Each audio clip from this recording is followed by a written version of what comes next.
नमस्कार विद्यार्थी मित्रांनो, आज आपण इयत्ता 9वी मध्ये गणित भाग 1 मधील चौथे प्रकरण गुणोत्तर व प्रमाण यामधील सराव संच क्रमांक 4.5 सोडून पाहणार आहोत. या आधीच्या व्हिडिओज मध्ये आपण या आधीचे सर्व सराव संच सोडून पाहिलेले आहेत. आता आपण सराव संच क्रमांक 4.5 सोडून पाहायची सुरुवात करूया. यामध्ये आपण पारंपरिक प्रमाणावर आधारित उदाहरणे सोडवणार आहोत. यामधील पहिले जे उदाहरण आहे ते आहे 12, 16 आणि 21 या प्रत्येक संख्येत कोणती संख्या मिळवली असता येणाऱ्या संख्या पारंपरिक प्रमाणात असतील. येथे आपल्याला संख्या दिलेल्या आहेत 12, 16 आणि 21. यामध्ये कोणती संख्या मिळवावी की आपल्याला मिळणाऱ्या ज्या संख्या त्या पारंपरिक प्रमाणात असतील आता येथे आपल्याला काढायचं आहे.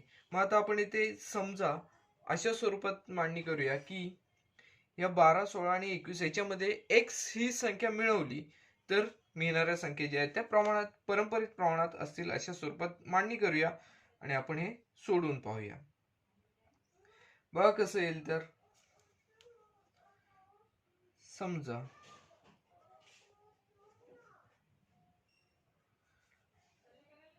12, 16, 21 यांमध्ये x मिळवल्यास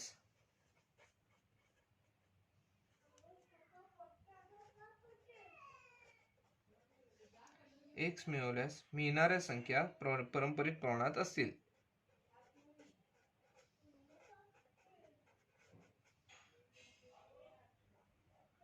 मिळणाऱ्या संख्या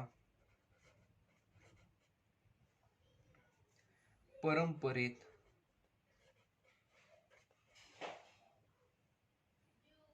प्रमाणात असतील.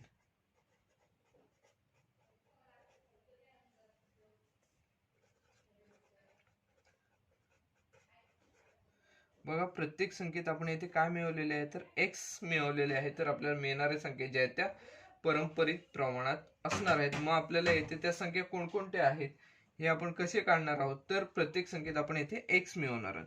म्हणून त्या संख्या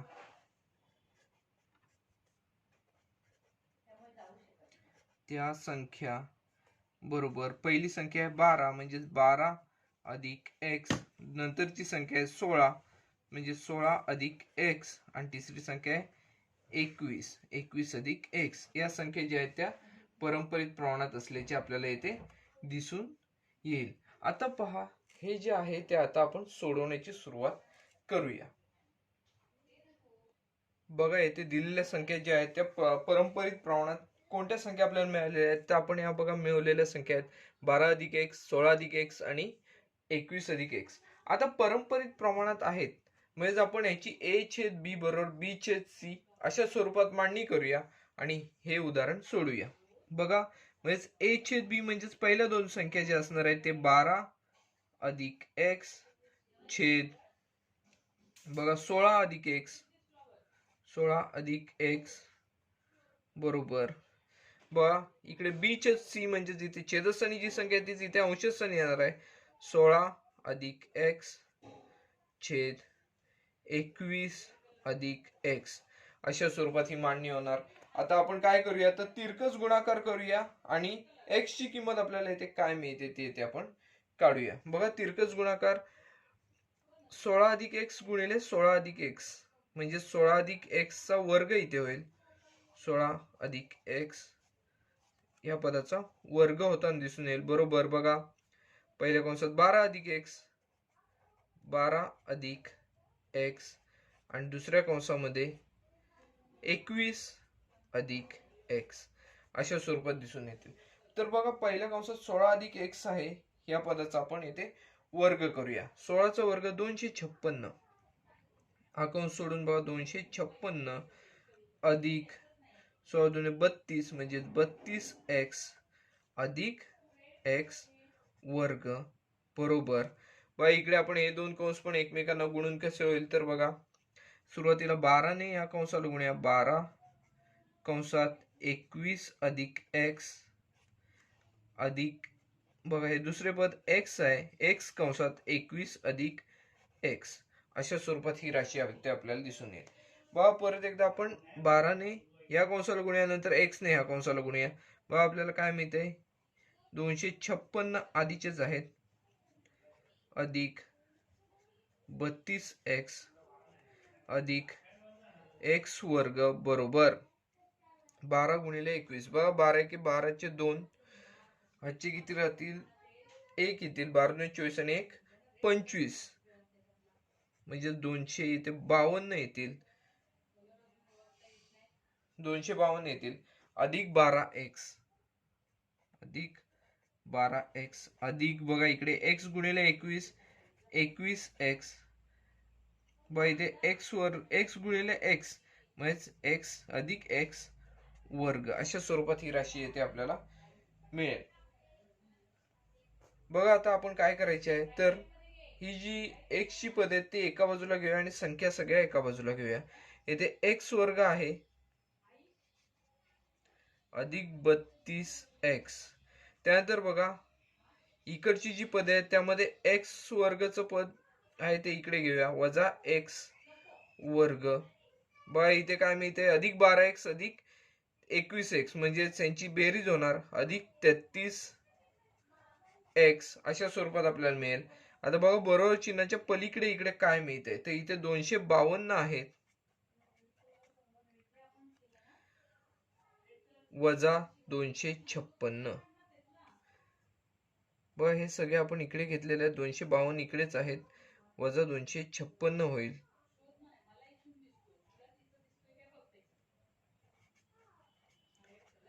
बघा 252 वजा 256 हे आपल्याला येते मिळताना दिसून येतील.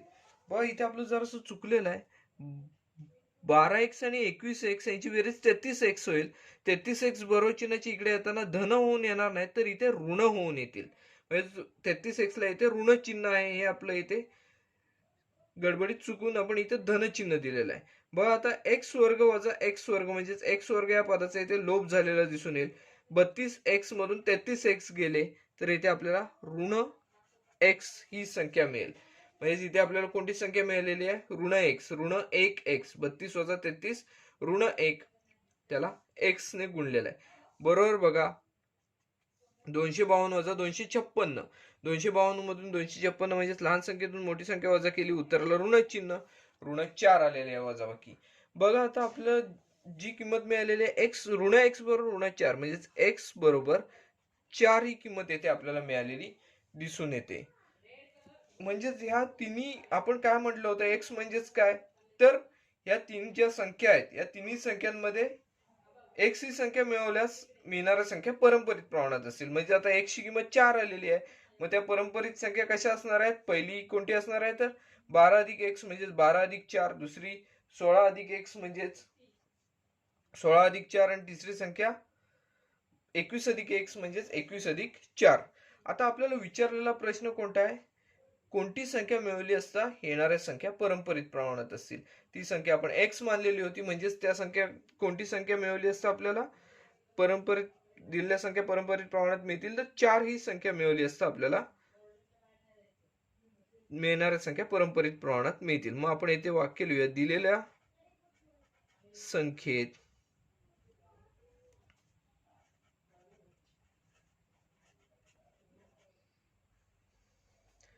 4 मिळवल्यास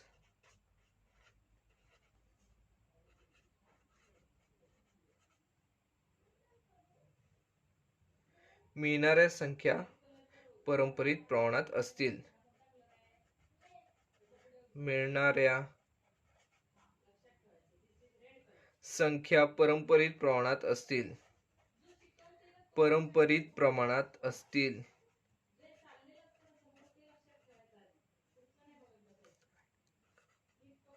प्रमाणात असतील असे आपण येथे शेवटला वाक्य लिहायचे. का ते वाक्य शेवटला का लिहायचे, तर हे जे उदाहरण आहे ते शाब्दिक उदाहरण असल्यामुळे इथे आपण वाक्य लिहायचे आहे.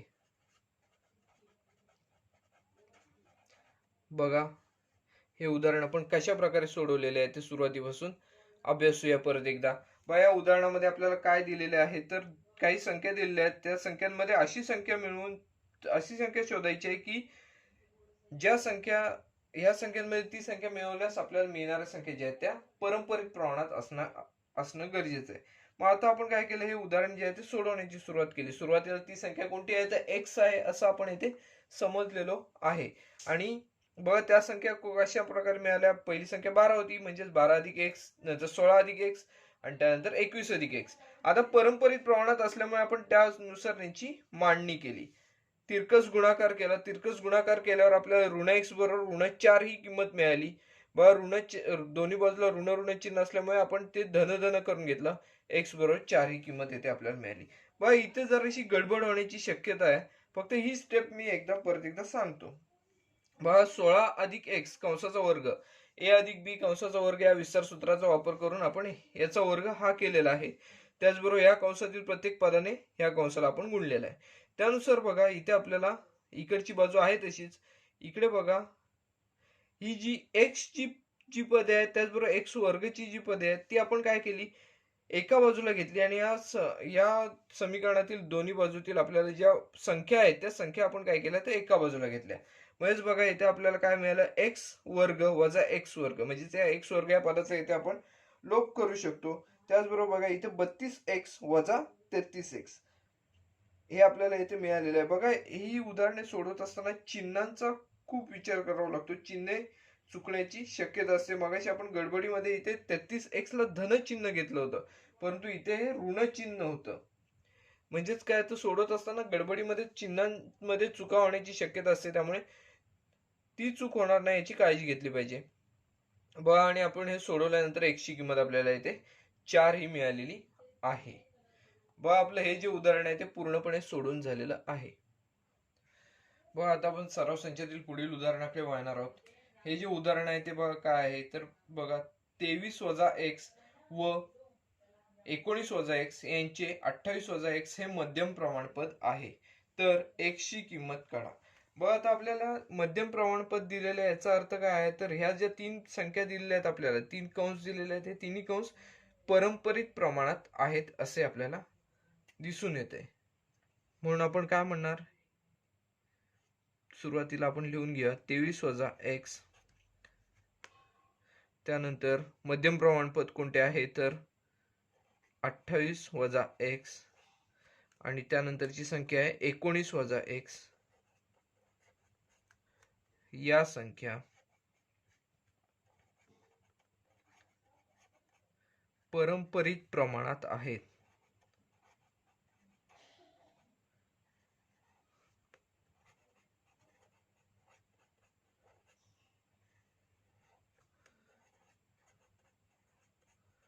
मग या संख्या आपल्याला पारंपरिक प्रमाणात आहेत हे ते आपण ठरवलेले आहे. मग आता काय करणार आहे आपण, तर मध्यम प्रमाणपद जे असतं त्याचा वर्ग हा इतर दोन संख्यांच्या गुणाकार एवढा असतो. मग आता आपण त्यानुसार हे सोडवण्याची सुरुवात करूया. म्हणून कसं येणार तर 28 वजा एक्स, 28 वजा एक्स ह्याचा वर्ग बरोबर काय असणार आहे तर 23 वजा एक्स गुणिले 19 वजा एक्स. अशा स्वरूपात ही मांडणी आपल्याला दिसून येईल. बघा 28 वजा एक्स चा वर्ग या कंसाचा वर्ग बरोबर येथे आपण काय म्हणणार आहोत तर 23 वजा एक्स हे पहिल्या कंसात गुणिले 19 वजा एक्स हे दुसऱ्या कंसात येतील. मग आता आपण येथे 28 वजा एक्स या कंसाचा वर्ग करूया. बघा काय येईल 28 वजा एक्स या कंसाचा वर्ग, तर पहिल्यांदा आपल्याला 28 चा वर्ग करावा लागेल. 28 चा वर्ग किती आहे तर 784. आता मधलं पद काय असतं, दोन्ही पदांच्या गुणाकाराची दुप्पट, म्हणजे 28 एक्स गुणिले 2 म्हणजेच किती येणार तर 56 वजा 56 एक्स अधिक एक्स वर्ग बरोबर. बघा इकडे काय राहतं शिल्लक, ते पहिल्यांदा 23 ने या कंसाला गुणूया, नंतर ऋण एक्स ने या कंसाला आपण गुणून पाहूया. बघा सुरुवातीला 23 ने 23 कंसात 19 वजा एक्स, आता वजा एक्स कंसात 19 वजा एक्स. आता बघा आपण हा गुणाकार करून पाहूया. गुणाकार करून येते आपल्याला काय मिळते 23 गुणिले 19, 23 आणि 19 यांचा गुणाकार करून पाहिलं तर आपल्याला 437 हा गुणाकार मिळताना दिसून येतोय. बघा आपण ही बाजू आहे ती आधी लिहून घेऊया. म्हणून 784 वजा 56x अधिक x वर्ग बरोबर 23 गुणिले 19 हा गुणाकार आपल्याला 437 मिळेल. 437 वजा 23 गुणिले x 23x. बघा या पदाने ह्या कंसाला गुणलेला आहे, तर ऋण x ने ह्या कंसाला आपण गुणून पाहूया. वजा 19 गुणिले x 19x ऋण x वजा x चा वर्ग. बघा ऋण x गुणिले ऋण x म्हणजेच काय होणार, धन x चा वर्ग म्हणजेच अधिक x वर्ग. अशा स्वरूपात ही राशी आपल्या येथे आपल्याला दिसून येईल. बघा काय केलंय ते आपण परत एकदा समजून घेऊया. इथे आपण काय केले, ह्या पायरीला तर या कंसातील प्रत्येक पदाने या दुसऱ्या कंसाला आपण इथे गुणले. त्यानंतर गुणल्यानंतर बघा इथे आपण पहिले पद कसे आले, तर 23 गुणिले 19 हे आपण इथे पहिले पद आपल्याला 437 मिळालेले आहे. त्यानंतर बघा 23 गुणिले x 23 गुणिले ऋण x म्हणजे ऋण 23x. नंतर ऋण x ने 19 ला गुणले ऋण 19x. ऋण x गुणिले ऋण x अधिक x वर्ग ही पदे आपल्याला इथे मिळालेली दिसून आली. आता आपण काय करूया, हे सोडवण्याची सुरुवात करूया. म्हणून आपण आता जसं आधीच्या उदाहरणामध्ये येथे आपण अक्षर असलेली पदे एका बाजूला घेतली, त्याचप्रमाणे येथे सुद्धा आपण अक्षरे असलेली पदे सगळी एका बाजूला घेऊया. सुरुवातीला हा x वर्ग घेऊया, x वर्ग वजा 56x. त्यानंतर बघा इकडून इकडे घेत असताना 23x ऋण 23x वजा 19x दोन्हींना पण ऋण ऋण चिन्ह म्हटल्यावर यांची बेरीज होणार आहे. बेरीज किती होते, ऋण 42x ऋण 42x ह्या बाजूला होतील, ते बरोबर चिन्हाचे जर आपण इकडे आणले तर ते धन 42x होतील, म्हणजेच अधिक 42x. आता हे ऋण धन x वर्ग आहे ते इकडे येऊन ऋण x वर्ग होणार बरोबर. बघा 437 आहे तिथे आधीपासून. त्यानंतर वजा इथे काय असणार आहे, तर 784 वजा 784 अशा स्वरूपात ही मांडणी येईल. इथे आता काय होईल, तर x वर्ग वजा x वर्ग x वर्गाचे पद जे आहे त्याचा लोप होताना इथे आपल्याला दिसून येईल. बघा इथे आपल्याला काय दिसतंय, तर ऋण 56x अधिक 42x म्हणजे इथे आपल्याला काय शिल्लक दिसेल, बघा ऋण 56x वजा अधिक 42x दोन्हींना पण चिन्ह भिन्न आहेत. येथे आपण वजाबाकी करणार, 56 मधून 42 गेले, येथे 14 राहतात, ऋण 14x बरोबर. 437 मधून 784 येथे आपल्याला वजा करायचे आहेत. आता ही जर वजाबाकी आपण केली तर लहान संख्येतून मोठी संख्या येथे वजा करायची आहे म्हटल्यावर उत्तराला ऋण चिन्ह येणार, हे आपल्याला माहितीच आहे. ही जर वजाबाकी केली तर आपल्याला 347 एवढी वजाबाकी मिळते, 347. आणि लहान संख्येतून मोठी संख्या वजा करतोय म्हटल्यावर उत्तराला सुद्धा ऋण चिन्ह राहील. ऋण चिन्ह राहिलेलं आहे.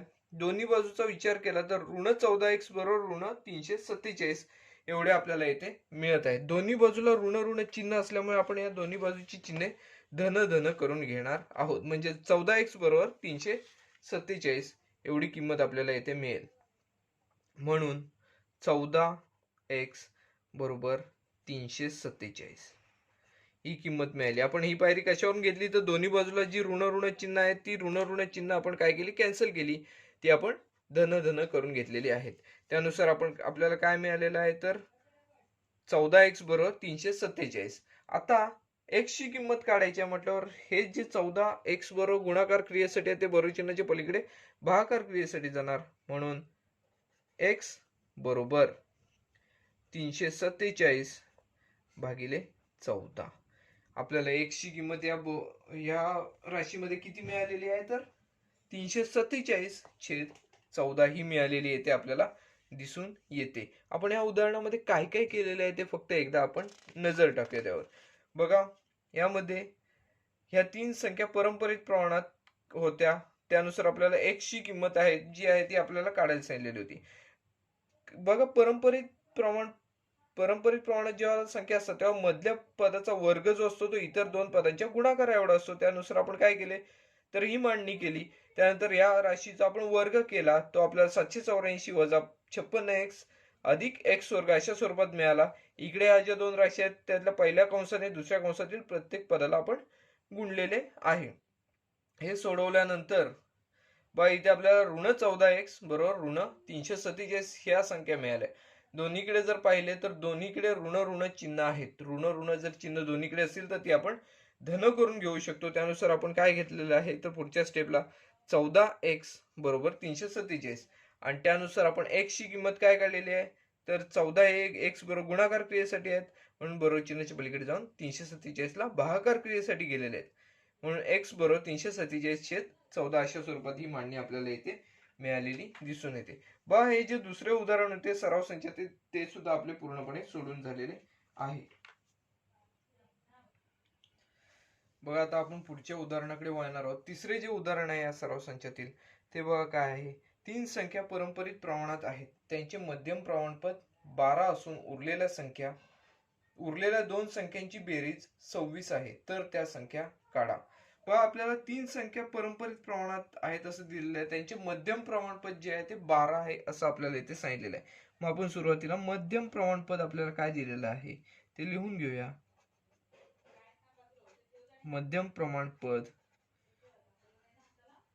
बरोबर 12. आता अट काय दिलेली आहे तर उरलेल्या दोन संख्यांची बेरीज 26 आहे. मग आता आपण काय करूया त्यापैकी पहिली जी संख्या आहे ती आपण x मानूया. बघा त्या संख्यांपैकी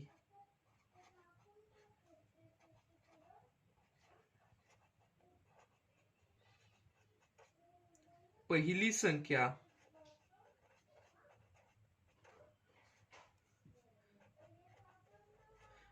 संख्या बरोबर x मानू व पहिली संख्या येते आपण x आहे असं येते मानलेलं आहे.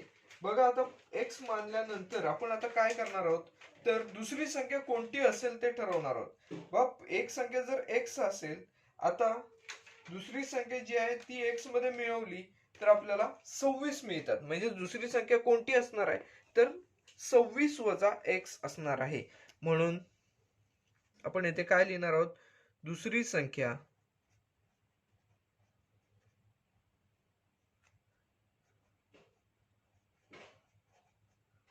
म्हणून दुसरी संख्या बरोबर 26 वजा x असणार आहे. दुसरी नाही याच्यात तिसरी संख्या जी आहे ती 26 वजा x असणार आहे.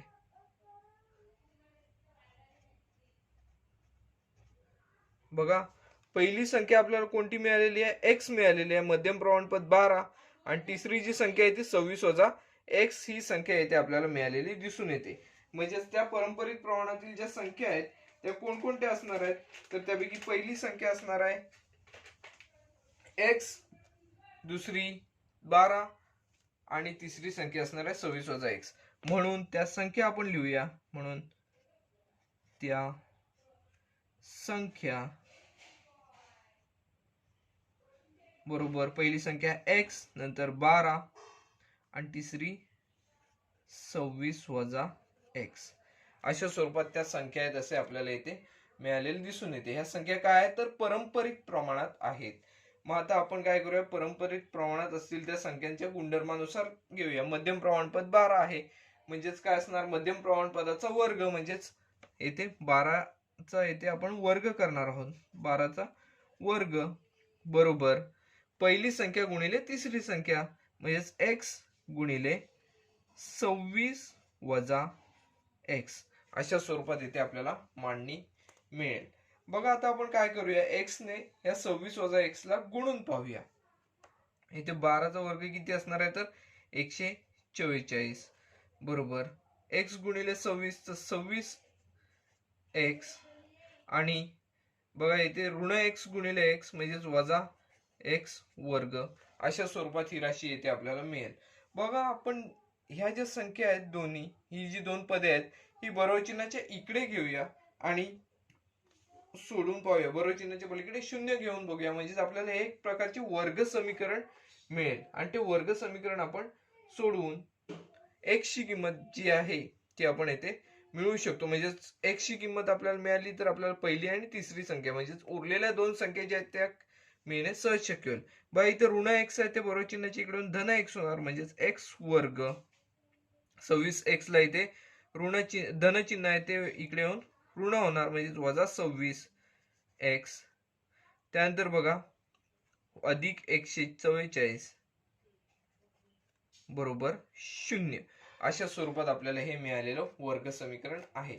आता हे वर्ग समीकरण आपण या आधीच्या प्रकरणामध्ये सर्व सराव संच पाहिलेले आहेत.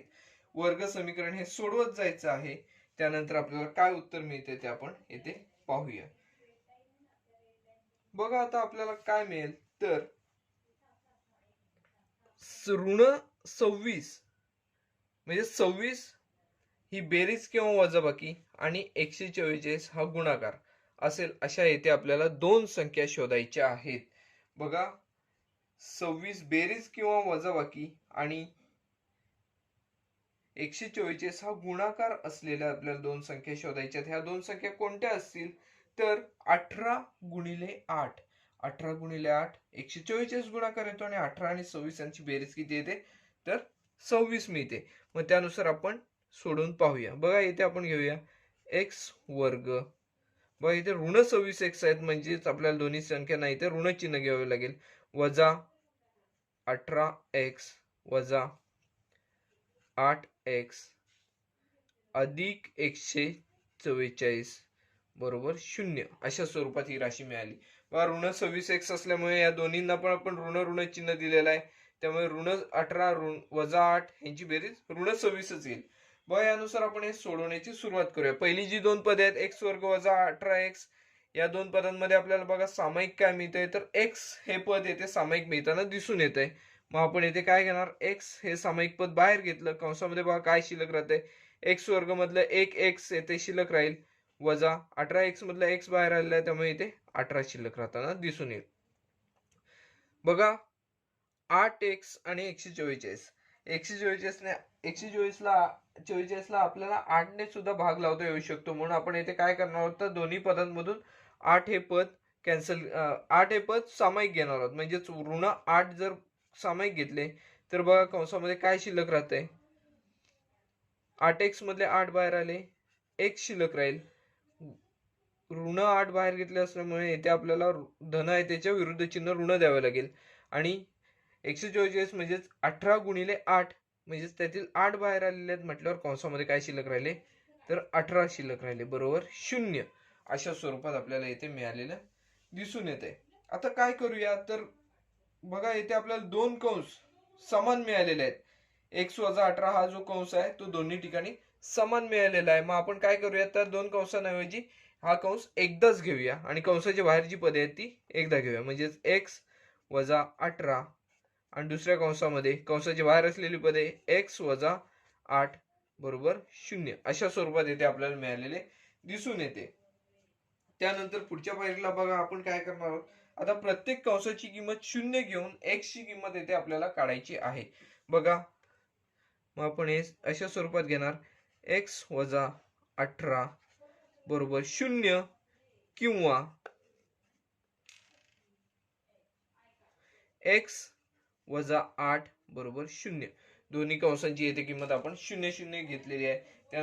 त्यानुसार x ची किंमत आता आपण काढायची आहे. बघा मग x बरोबर ऋण 18 बरोबर चिन्हाच्या पलीकडे जाऊन धन 18 होणार. म्हणून x बरोबर धन 18 किंवा x बरोबर ऋण 8 बरोबर चिन्हाच्या पलीकडे गेले तर येथे आपल्याला धन 8 मिळताना दिसून येतील. बघा x ची किंमत आपल्याला इथे 18 मिळालेली आहे किंवा 8 मिळालेली आहे म्हणजे दोन्ही किमती येथे मिळालेल्या आहेत. बघा यावरून त्या परंपरित प्रमाणातील ज्या संख्या असणार आहेत त्या कशा असणार आहेत.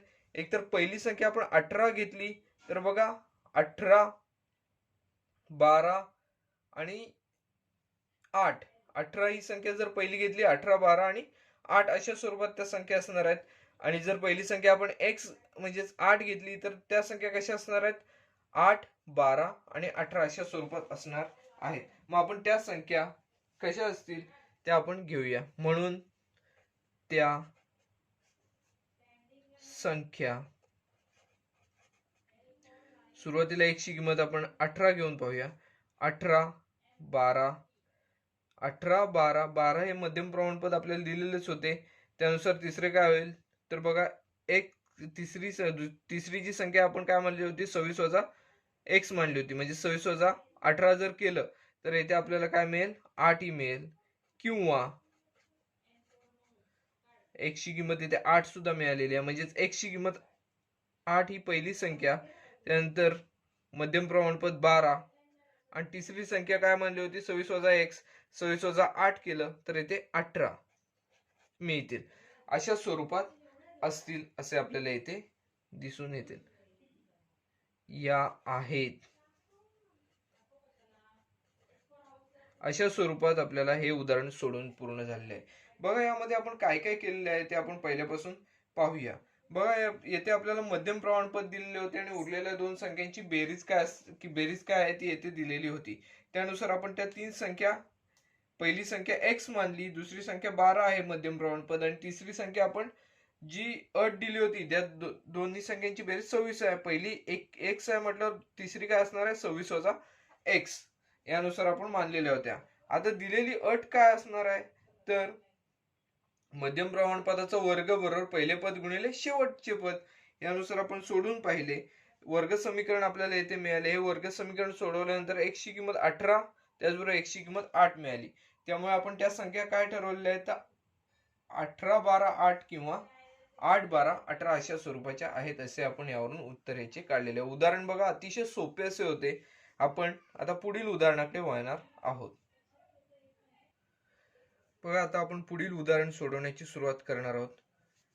आता हे उदाहरण काय आहे तर जर a अधिक b अधिक c पहिल्या कंसात दिलेला आहे, दुसऱ्या कंसात a वजा b अधिक c बरोबर a वर्ग अधिक b वर्ग अधिक c वर्ग, तर a b c या संख्या पारंपरिक प्रमाणात आहेत हे आपल्याला इथे दाखवायचं आहे. सुरुवातीला आपण काय करूया तर हे कंस जे आहेत ते आपण लिहून घेऊया आणि ते सोडवून पाहूया.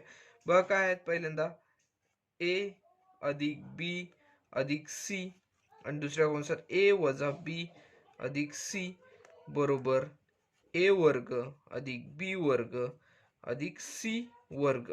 आता पहा पहिल्यांदा हे जे दोन कंस आहेत पहिल्यांदा आपल्याला दिसत आहेत ते दोन कंस आपण सोडवून घेऊया आणि त्यानंतर काय मिळते ते आपण इथे पाहूया. सुरुवातीला या कंसातील पहिल्या पदाने या कंसाला गुणूया, त्यानंतर b ने या कंसाला गुणूया, त्यानंतर c ने या कंसाला गुणून पाहूया. बघा कसं होईल, म्हणजेच होईल बघा a कंसात a वजा b अधिक c, आता b ने गुणून बघूया, अधिक b कंसात a वजा b अधिक c, आता त्यानंतर अधिक c कंसात a वजा b अधिक c. बघा आता इथे पुढे जागा नसल्यामुळे आपण बरोबर हे जे आहे तेच लिहूया, a वर्ग अधिक b वर्ग अधिक c वर्ग. बघा अशा स्वरूपात ही राशी येते आपल्याला मिळालेली दिसून येते. त्यानंतर पुढच्या स्टेपला आपण काय करूया तर हे जे कंस आहेत ते गुणाकाराच्या स्वरूपात घेऊन सोडवून पाहूया. बघा काय मिळेल, सुरुवातीला आपण a ने a ला गुणलं तर येथे आपल्याला a वर्ग हे पद आपल्याला येथे मिळताना दिसून येईल. बघा स्टेप बाय स्टेप जाऊया. a वर्ग हे पहिले पद येथे मिळाले. बघा पुढे बघा a ने ऋण b ला गुणलं म्हणजेच वजा ab मिळेल आपल्याला, वजा ab. त्याचबरोबर बघा a ने कशाला गुणायचं, इथे तिसरं पद c ला गुणायचं आहे, म्हणजेच a गुणिले c ac हे पद येथे आपल्याला मिळून जाईल, अधिक ac. अशा स्वरूपात हे आपल्याला येथे पद मिळालेले दिसून येते. त्यानंतर बघा पहिला जो कंस आहे तो सोडून झालेला आहे. त्यानंतर बघा b ने या कंसाला परत गुणायचं आहे, b गुणिले a ba म्हणजेच ab अधिक ab, अधिक ab हे आपल्याला येथे मिळालेले आहेत. बघा परत b ने b ला गुणलं b वर्ग होईल, परंतु इथे ऋण b आहे म्हटल्यावर वजा b वर्ग. अशा स्वरूपात ही राशी येथे आपल्याला मिळताना दिसून येईल, वजा b वर्ग. त्यानंतर बघा पुढे b गुणिले c bc म्हणजेच अधिक bc हे पद पुढच्या स्टेपला आपल्याला इथे मिळताना दिसून येईल. बघा पहिले जे दोन कंस आहेत ते सोडून झालेले आहेत. आता तिसरा कंस अधिक c गुणिले a म्हणजे ca याचाच अर्थ ac अधिक ac, अधिक आता पुढे जागा नसल्यामुळे आपण ते स्टेप खाली घेतोय, अधिक ए सी अधिक बघा सी गुणिले बी म्हणजे सी बी, इथे ऋण आहे ते आपण ऋण सी बी ऐवजी आपण ऋण बी सी घेणार आहोत. अधिक नाही, इथे वजा येणार, वजा बी सी. पुढे बघा सी गुणिले सी, सी वर्ग अधिक सी वर्ग. अशा प्रकारे इथे आपल्याला ही पदे मिळालेली दिसून येत आहेत. बघा पहिल्यांदा आपण आता काय करूया, ही जी स्टेप आहे ती परत समजून घेऊया पाहिजे तर. बघा ए गुणिले ए, ए वर्ग हे पद आपण येथे घेतलेले आहे. त्याचबरोबर ए गुणिले बी ऋण ए बी मिळालेले आहे. त्याचबरोबर ए गुणिले सी अधिक ए सी हे पद आपल्याला मिळालेले आहे. म्हणजेच पहिला जो कंस आहे तो आपला पूर्णपणे सोडून झाला. त्यानंतर दुसऱ्या कंसामध्ये बघा ए बी ने गुणायचं होतं या कंसाला. बी गुणिले ए, बी ए म्हणजेच ए बी हे पहिले पद येते, ए बी हे घेतलेले आहे. त्यानंतर बघा बी गुणिले ऋण बी म्हणजेच बी वर्ग, परंतु ऋण चिन्ह असल्यामुळे ते ऋण बी वर्ग अधिक बी गुणिले सी, बी सी हे पद येथे आलेले आपल्याला इथे दिसून येते. त्यानंतर बघा सी ने या कंसाला गुणायचं आहे, सी गुणिले ए, सी ए म्हणजेच ए सी अधिक सी गुणिले बी म्हणजे सी बी, याचाच अर्थ बी सी ऋण बी सी वजा बी सी अधिक सी गुणिले सी म्हणजे सी वर्ग. आता बरोबर काय आहे तर ए वर्ग अधिक बी वर्ग अधिक सी वर्ग, ते पद आता येथे आपण लिहूया. ते आपले लिहायचे राहिलेले आहे. बरोबर ए वर्ग अधिक बी वर्ग अधिक सी वर्ग. अशा स्वरूपात आपले हे मांडणी तयार झालेली येते दिसून येते. आता बघा येथे आपल्याला सामायिक पदे काही दिसत आहेत. बघा ए बी, त्याचबरोबर अजून ए बी चे येथे पद आहे. बघा ऋण ए बी अधिक ए बी म्हणजेच ए बी वजा ए बी, ए बी या पदाचा येथे आपल्याला लोप झालेला दिसून येईल. ए वर्ग आहे तसंच लिहून घ्या, म्हणून ए वर्ग ए बी या पदाचा लोप झाला. त्यानंतर बघा इथे एसी दिसत आहे, धन एसी, आणि इथे पण धन एसी. एसी अधिक एसी 2 एसी म्हणजेच अधिक 2 एसी. त्यानंतर बघा ए बी या पदाचा लोप झाला, ते तुम्हाला सांगितलेलं आहे. त्यानंतर आपण सी वर्ग हे पद घेऊया अधिक सी वर्ग.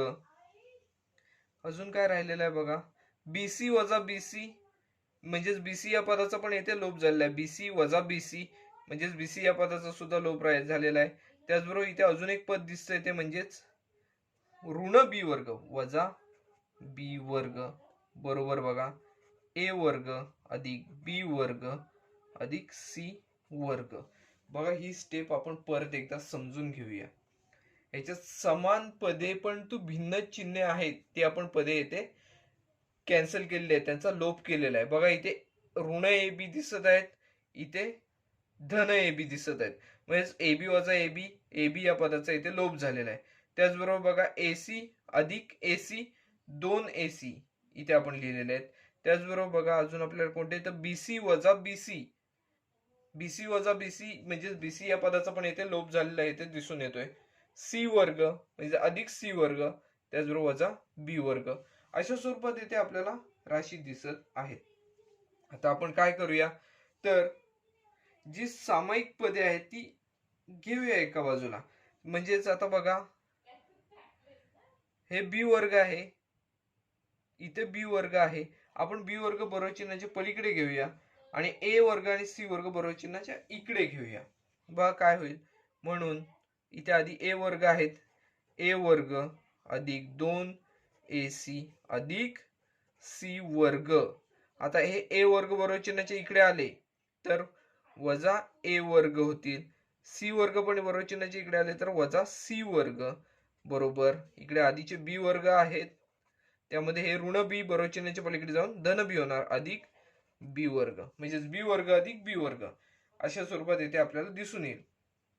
बघा ए वर्ग वजा ए वर्ग, ए वर्ग मधून ए वर्ग ही राशी जर आपण वजा केली तर ए वर्ग या पदाचा सुद्धा लोप झालेला इथे दिसून येईल. त्याचबरोबर बघा सी वर्ग वजा सी वर्ग या पदाचा पण येथे आपल्याला लोप करता येऊ शकतो. म्हणजे इथे काय शिल्लक राहिलेलं आहे तर म्हणून 2 ए सी हे फक्त येथे आपल्याला शिल्लक राहिलेले दिसतात. ए वर्ग या पदाचा लोप झालेला आहे, सी वर्ग या पदाचा सुद्धा येथे आपल्याला लोप झालेला दिसून येतोय. 2 ए सी बरोबर बी वर्ग अधिक बी वर्ग, याची किंमत येणार 2 बी वर्ग. अशा स्वरूपात इथे आपल्याला राशी मिळेल. दोन्हीकडे 2 आपल्याला सामायिक दिसतात. आपण हे जे 2 आहेत ते बरोबर चिन्हाचे इकडे घेऊया, भागाकार क्रियेसाठी येतील. इकडे गुणाकार क्रियेसाठी आहेत, ते इकडे येऊन भागाकार क्रिया होईल. म्हणजेच बघा 2ac भागिले 2 बरोबर b वर्ग. अशा स्वरूपात आपल्याला ही राशी मिळेल. 2ac छेद 2 बरोबर b वर्ग. 2 ला 2 येथे आपल्याला कॅन्सल होताना दिसून येईल. म्हणजेच काय झालं तर ac बरोबर b वर्ग. म्हणजेच आपण हे अशा स्वरूपात लिहू शकतो b वर्ग बरोबर ac. बघा आपल्याला ह्या ज्या 3 पदे दिली होती ते प्रमाणात आहेत, असे पारंपरिक प्रमाणात आहेत असं दाखवायला सांगितलं होतं. ए बी सी ह्या संख्या पारंपरिक प्रमाणात आहेत असं दाखवायला सांगितलं होतं. यामध्ये बघा बी हे मध्यम पद आहे, मध्यम प्रमाण पद आहे. म्हणजे मधल्या पदाचा वर्ग हा इतर 2 पदांच्या गुणाकार एवढा असतो. म्हणजे बी वर्ग बरोबर एसी ही अट येथे आपल्याला मिळवायची होती. ते आपण ही सोडवून काय मिळवलेलं आहे बघा, इथे बी वर्ग बरोबर एसी ही अट येथे आपण मिळवलेली दिसून येते. याचा अर्थ काय आपण ठरवू शकतो तर ह्या 3 ज्या संख्या आपल्याला दिलेल्या आहेत त्या प्रमाणात आहेत असे आपण येथे ठरवू शकतो. बघा हे उदाहरण आपण कशा प्रकारे सोडवलेले आहे ते सुरुवातीपासून परत एकदा पाहूया. आपण हे जे 2 कंस आपल्याला दिलेले होते या 2 कंसांचा गुणाकार केला. गुणाकार केल्यानंतर बघा प्रत्येक पदाने या दुसऱ्या कंसाला येथे आपण गुणलेले आहे. गुणाकार केल्यानंतर काही पदे आपल्याला समान पदे परंतु भिन्न चिन्हावाली पदे येथे आपल्याला मिळाली होती, त्यांचा आपण लोप केला आणि अशा स्वरूपात राशी आपल्याला मिळाली. त्यानंतर बघा यामध्ये सुद्धा आपल्याला बरोबर चिन्हाच्या पलीकडे ए वर्ग आणि सी वर्ग होते, ते बरोबर चिन्हाचे इकडे आणले आणि त्यानुसार त्या सुद्धा पदांचा आपण येथे लोप केलेला आहे. 2ac बरोबर 2b वर्ग. येथे आपण 2 या पदाचा लोप केला 2/2 घेऊन, म्हणून आपल्याला इथे काय मिळालं ac बरोबर b वर्ग. म्हणजेच काय b वर्ग बरोबर ac अशा स्वरूपात मिळालेला आहे. abc या संख्या होत्या, त्यातील b हे मध्यम प्रमाण पद आहे, त्याचा वर्ग बरोबर इतर 2 संख्यांचा गुणाकार हे आपल्याला मिळालेलं आहे. परिणामी आपल्याला असे म्हणता येऊ शकते की या 3 ज्या संख्या आहेत त्या पारंपरिक प्रमाणात आहेत. म्हणून ए बी सी या संख्या पारंपरिक प्रमाणात आहेत.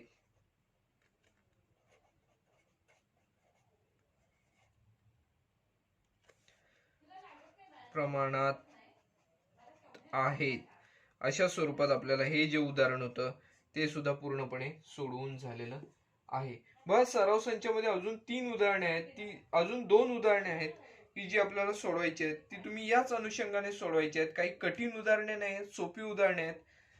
तर जास्तीत जास्त या उदाहरणांचा सराव कराल तर ही उदाहरणे अतिशय सोप्या पद्धतीने तुम्ही परीक्षेमध्ये सोडवू शकता. तर हा व्हिडिओ आपण इथेच थांबवणार आहोत. व्हिडिओ आवडला असल्यास लाईक करा, व्हिडिओ जास्तीत जास्त शेअर करा जेणेकरून बऱ्याच विद्यार्थ्यांना याचा फायदा घेता येऊ शकतो. चॅनल सबस्क्राईब करायला विसरू नका. धन्यवाद.